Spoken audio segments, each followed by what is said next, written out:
Zee 24 तास एक पाऊल पुढे। बिलकुल शरदजींकडे आपण जाऊया। शरद पोंक्षे आम्हाला सांगा की एवढं सगळं सरळ असताना सुद्धा फसवणूक होतीये, कुठे ना कुठे अडकलं जात आहे।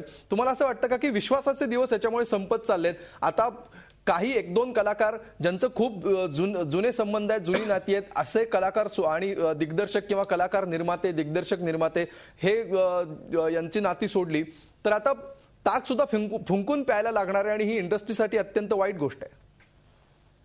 नाही, मला आता असं एक सांगावंसं वाटतंय की प्रत्येक कलाकार तंत्रज्ञानी कुठलाही नवीन चित्रपट आपल्याकडे आला की चित्रपटाच्या बद्दल मानधनाच्या बाबतीत, दिवसांच्या तारखांच्या बाबतीत जे काही आपलं निर्मात्याशी बोलणं होतं ते निर्मात्याला असं सांगितलं पाहिजे की तुझ्या लेटर हेडवर प्रॉपर सगळं लिही, त्याचं एक अग्रीमेंट बनव, अग्रीमेंट बनवून आपले त्याची एक सही, माझी एक सही, माझ्याकडे काहीतरी लिखापट्टी पाहिजे, काहीतरी प्रूफ पाहिजे, त्याच्या आधारावर मी पुढे लढू शकतो।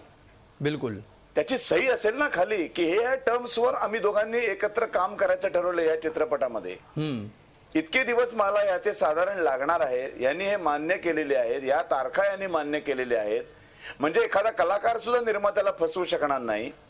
आणि एवढे एवढे पैसे संपूर्ण लमसम चित्रपटाचे किंवा पर डे प्रमाणे एवढे एवढे पैसे ते देण्याच्या टर्म्स की बाबा सुरुवातीला ऍडव्हान्स एवढा, पहिलं शेड्यूल संपल्यावर एवढे, डबिंगला एवढे, चित्रीकरण आपलं रिलीजच्या दिवशी एवढे, जे काय असेल ठरलेलं, जे जे बोलणं होईल ते सगळं टाईप करून चित्रपट निर्माता जर तयार नसेल असं द्यायला तर त्याला नटांनी असं सांगायला पाहिजे। आता सगळ्या नटांनी स्वतःची लेटर हेड बनवायला पाहिजे, जे बोलणं झाले ते संपूर्ण लेटर हेडवर स्वतः लिहायचं, ते त्याला द्यायचं, म्हणावं तुझी इच्छा नाही ना, मी आणले लिहून, फक्त सही तर करशील। तेव्हा जर तो म्हणाला की मी नाही सही करणार, याचाच अर्थ तो फसवायच्या उद्देशाने आलेला आहे। जर तो प्रामाणिक असेल तर तो कुठलाही निर्माता सही करायला काहीच प्रॉब्लेम नाही। आता माझी सगळ्या कलाकार निर्मात्यांना, तंत्रज्ञांना अशी विनंती आहे की तुम्ही याच्या पुढचा कुठलाही चित्रपट करायला जाल तेव्हा जे जे बोलणं होईल तुम्ही 5,000 रुपयात चित्रपट करा किंवा 5 लाखात करा, पण जे बोलणं होईल, जे जे बोलणं म्हणजे माझा पर्सनल मेकअपमन असेल किंवा नसेल, तिथपासून मला सेपरेट रूम कोल्हापूरला हवी की नको, इथपर्यंत सगळ्या टर्म्स अँड कंडिशन, जे जे बोलणं झाले, जे मान्य झालेलं आहे ते सगळं कागदावर लिहावं।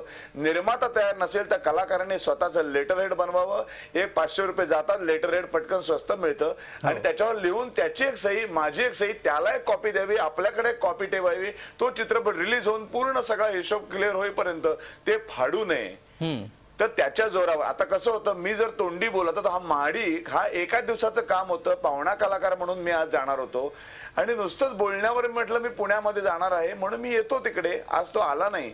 माझ्याकडे आज महाडिकच्या विरोधात भांडायला काही राहिलेलं नाही।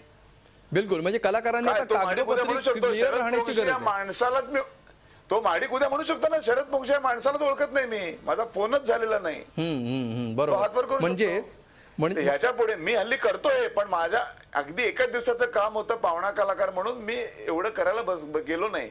बिलकुल, म्हणजे तुमचं असं म्हणणं आहे की कागदोपत्री क्लिअर असायला पाहिजे, यापुढे कुठलेही बोली व्यवहार न करता कलाकारांनी स्वतः सावधानता बाळगणं जास्त गरजेचं आहे। हॅलो हो, नाही मला असं म्हणायचं चित्रपट व्यवसाय असं जेव्हा आपण म्हणतो हो तेव्हा व्यवसाय हा व्यवसायासारखा व्हायला पाहिजे, आता ही काळाची गरज आहे।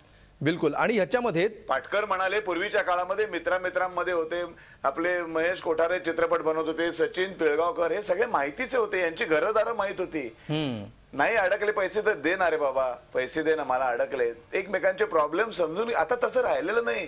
कोण काळ्या घोरा कुठूनही येतो, बरे सगळे जे आलेले आहेत ना टोळ भैरव, हे जे 30% टोळ भैरव आलेले आहेत, हे सगळ्यांचं नजर आहे ना ती त्या अनुदानावर आहे। झी 24 तास एक पाऊल पुढे।